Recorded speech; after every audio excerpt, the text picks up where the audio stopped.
ஜன் ஔஷதி கேந்திராஸ், அதாவது பிரதமருடைய பொதுநல மருந்தகங்கள். இந்த மருந்தகங்கள் நாடு முழுக்க ஏற்படுத்தப்பட்டிருக்கிறது நம்மளுடைய மத்திய அரசாங்கத்தினால. எதற்காக இதை ஏற்படுத்துறாங்க என்றால், ஏழை எளியோர் பயனடையணும்ன்ற ஒரே காரணத்துக்காக ஏற்படுத்தப்பட்டது.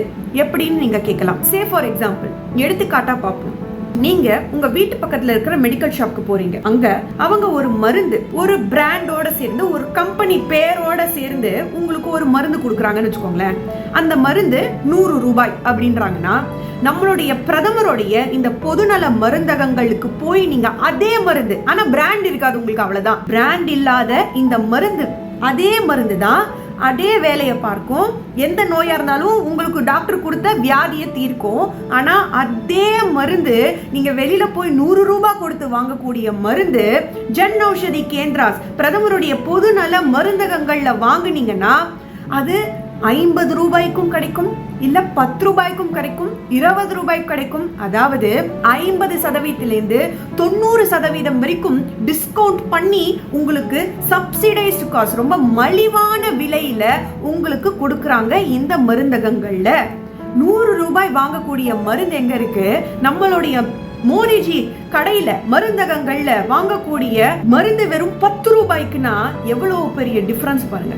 10 ரூபாய்க்கு கிடைக்கும், வெளியில 100 ரூபாய்க்கு கிடைக்கிறது இங்க 10 ரூபாய். மருந்துக்கு ஏற்ப 10 ரூபாயில இருந்து 50 ரூபாய்க்குள்ள தான் இருக்கும்னு வச்சுக்கோங்களேன். வெளியில 100 ரூபாய்க்கு வாங்குற அதே மருந்து இவ்வளவு மலிவாக மக்கள் நலத்தை மட்டுமே மனதில் கொண்டு வரப்பட்ட திட்டம் தான் இந்த திட்டம். இது போன்ற மருந்தகங்கள் 1400க்கும் மேற்பட்ட மருந்துகள் உங்களுக்கு ரொம்ப மலிவான விலையில கிடைக்கும். 2024க்குள்ள நாடு முழுவதும் 10,000 இது போன்ற மலிவு விலை மருந்தகங்களை அமைக்கணும்ன்ற குறிக்கோளோட இந்த திட்டத்தின் கீழ் செயல்பட்டு வந்துட்டு இருக்காங்க. மேலும் பார்த்தீங்கன்னா 2021லேயே இந்திய அளவுல 8000க்கும் மேற்பட்ட இது போன்ற மலிவு விலை மருந்தகங்கள் செட்டப் பண்ணிட்டாங்க. இன்னும் தமிழகத்துல 600 மருந்தகங்கள், இது போன்ற மலிவு விலை மருந்தகங்களை ஏற்படுத்தியாச்சு. 2021 டேட்டா இது.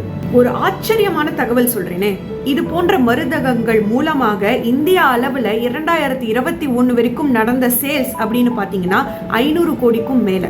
அதே சமயத்துல இது போன்ற சேல்ஸ்னால மிச்சப்படுத்த பணம் எவ்வளோன்னு பாத்தீங்கன்னா 3500 கோடிக்கும் மேல. இது ஒரு இந்தியரும் கஷ்டப்பட்டு சம்பாதிச்ச பணத்துல அவங்க மிச்சப்படுத்தது.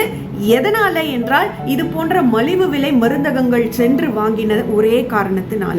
இது போன்ற பல்வேறு மக்கள் நல திட்டங்களை வழங்கி கொண்டு வந்திருக்கும் நம்மளுடைய மோடிஜி அவர்களுக்கு மிகப்பெரிய நன்றி. வணக்கம். ஜெய்ஹிந்த்.